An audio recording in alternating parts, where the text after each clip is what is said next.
Hey there and welcome back to my channel. If this is your first time tuning in, thank you so much. And if you've been there before, hey, thank you for sticking with me. So, Google unveiled their Pixel 7 and 7 Pro in October 2022, and I've been using it for almost a month and a half, and I'm going to share my experiences with you. So, what we're going to try to find out is the Google Pixel 7 Pro still the king of Androids? I'm Stephen Williams for 868 Tech TV. This is my review of the Pixel 7 Pro.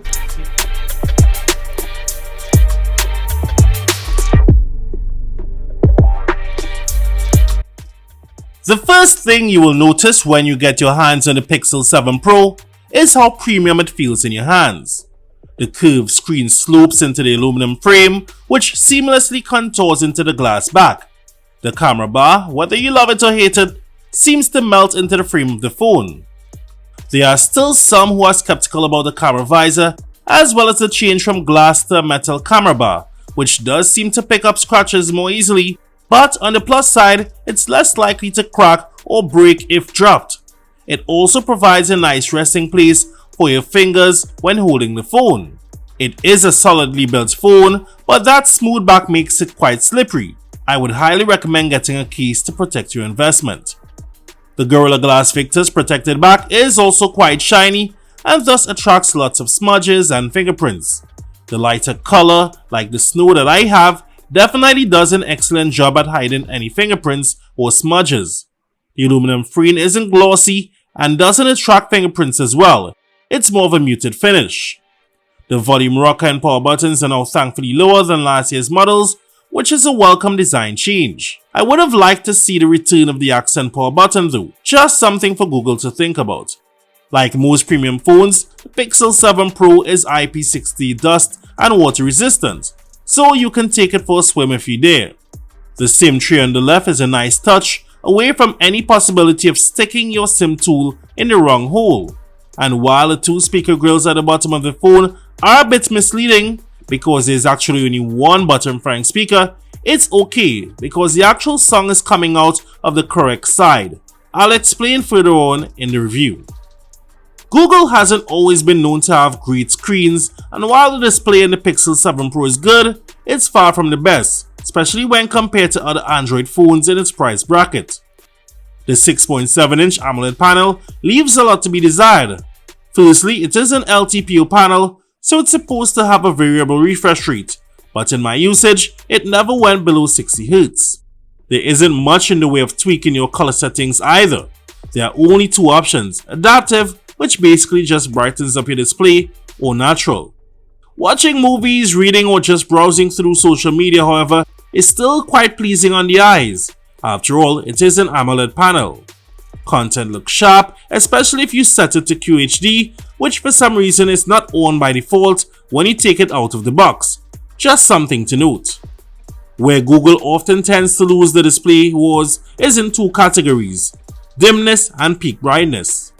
While there is the extra dim feature on Android, it's still too bright when in bed for those late night reading sessions. I was somehow impressed with Pixel's peak brightness in direct sunlight. As someone who uses shades a lot while outdoors, I was able to navigate my phone even while under the direct glare of the Caribbean sun. It's not all roses, it could be brighter, but it's not at all bad either.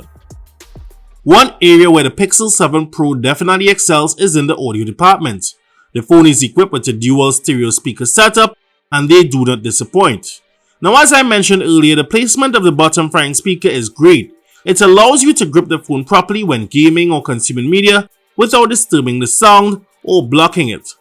These get loud, but they remain clear even at max volume, and there is a noticeable amount of bass. Perfect for your favorite podcasts, music, games, and just about any content. Take a listen for yourself.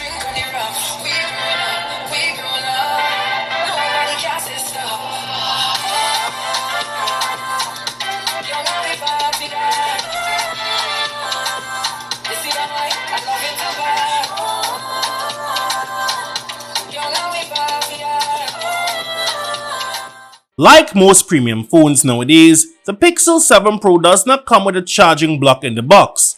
With that said, I was able to get a full charge with the phone off in just over 2 hours.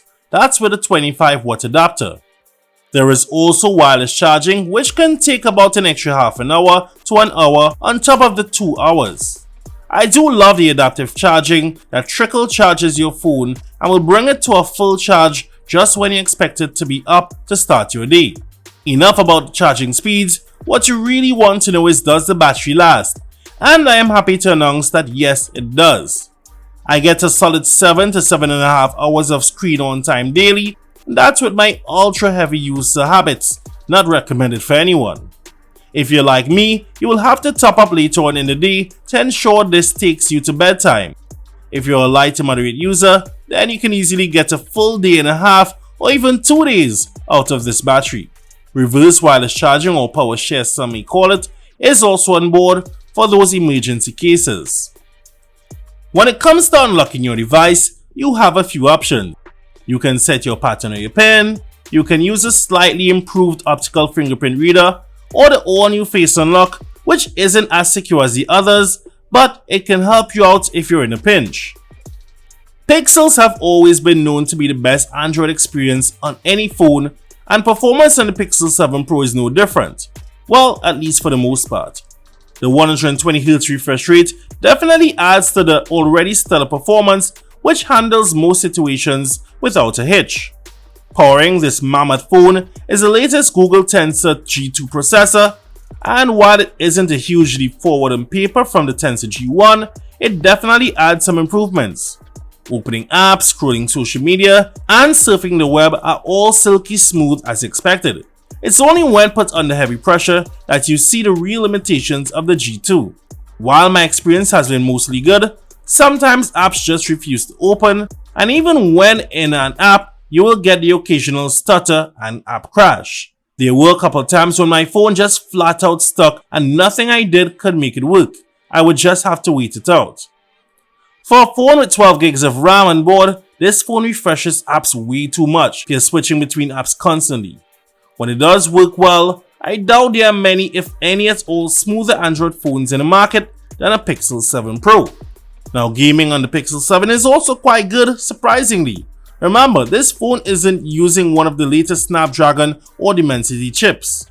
You can play all your favorite Android games at almost max levels and not experience as much as a stutter.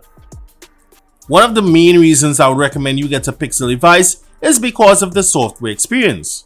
Google is offering 3 years of OS updates and 5 years of security patches, which is good, but oddly enough, seeing that Samsung is offering 4 years of OS updates while Google actually makes the software. Crazy, right? One thing that can't be matched is the day 1 updates directly from Google that you get on a Pixel device. Now, while I say day 1 updates, sometimes Google can be a bit delayed with their updates, even on Pixel devices. Living in Trinidad and Tobago, I don't get to experience the full suite of Pixel software smarts.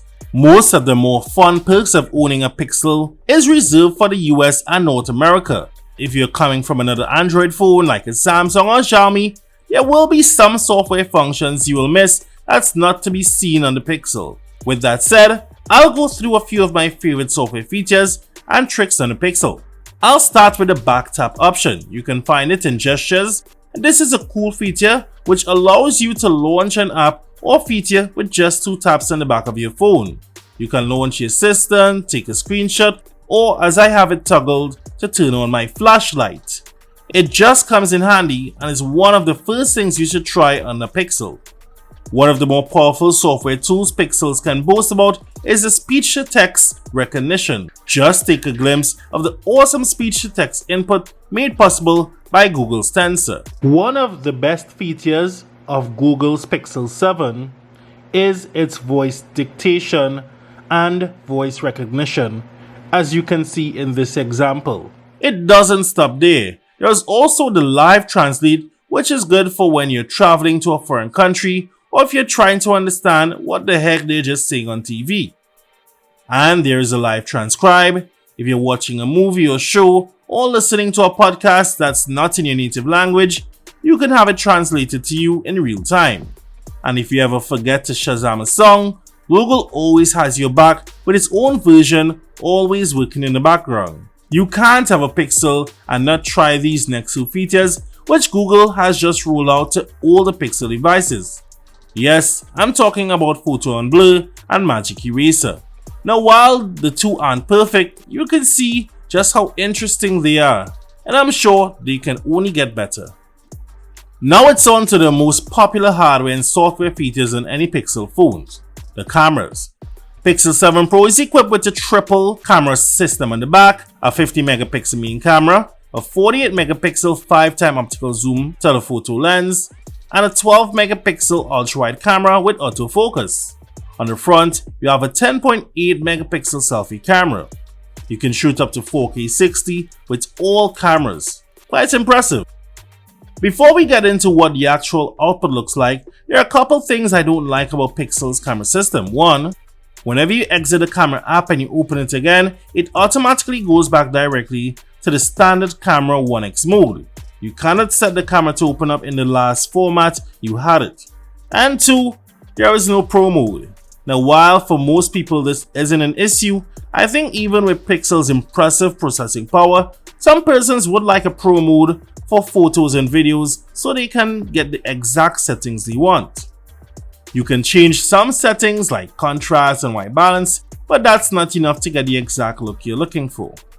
The Pixel 7 Pro comes with the usual modes: night sight, motion which features action pan and long exposure, portrait mode, camera, video mode which also features action mode for smoother shots, and cinematic pan, as well as cinematic mode which blurs out the background while keeping your subject in focus. With that said, let's check out some of what I was able to capture with my time with the Pixel 7 Pro. In daytime, photos taken with the 50 megapixel main camera are stunning. Colors are true to life as you would expect on a Pixel phone, with lots of high dynamic range and plenty of detail, and it's quite contrasty. Switching to the ultra-wide camera gives you a wider field of view without losing the rich natural colors that Pixels are known for. While the ultra-wide is only a 12 megapixel sensor, it does well to preserve details and an outstanding amount of high dynamic range. 5x telephoto lens really stands out and is perfect for those up close and personal moments. When it comes to people, Pixel's real tone is a plus. Skin tones are nearly as accurate as what your eyes can see, and because of the larger sensor, you also get a naturally blurred background without even switching to portrait mode. Speaking of portrait mode, there is a 1x and a 2x. The blurred background looks realistic enough, but subject separation is not as accurate as some of the competition. If you zoom in on the shot, you can see some of my face has been blurred out.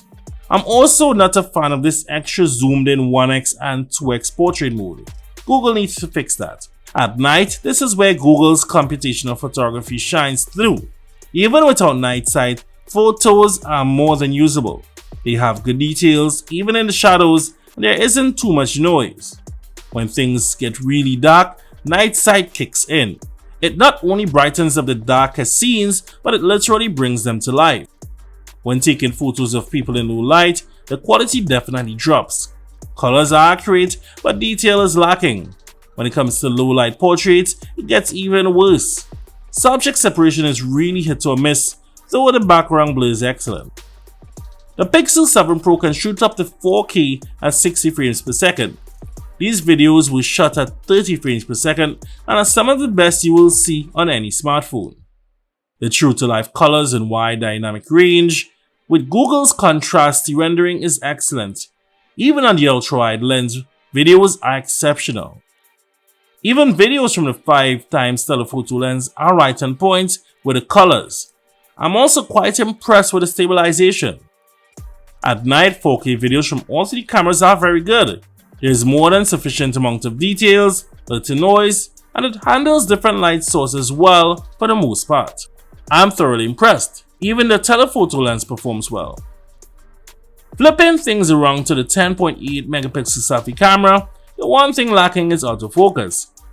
Daytime selfies are crisp, full of details, and does well in bright sunlight situations in most cases. Skin color is accurate, if not too accurate sometimes, but overall is pleasing and doesn't make you look too washed out or anything. Portrait selfies are quite good. Edge detection and subject separation thankfully works better here than on the rear cameras. Where this selfie camera falls down for me is in low light. While skin color remains a plus, these photos just lack detail and come out a bit on the softer side. Not that they're unusable, but the quality just isn't there, and if you're posting to social media, it might take an even bigger hit in that department. Daytime selfie videos are superb when HDR kicks in, but if there is too much sunlight, it does get in the way of your background and can affect the quality of your video. In low light, the poor quality is definitely noticeable. There is some artifacting as well, and if there are lights behind you, you can kiss any post-worthy video goodbye. So there you have it.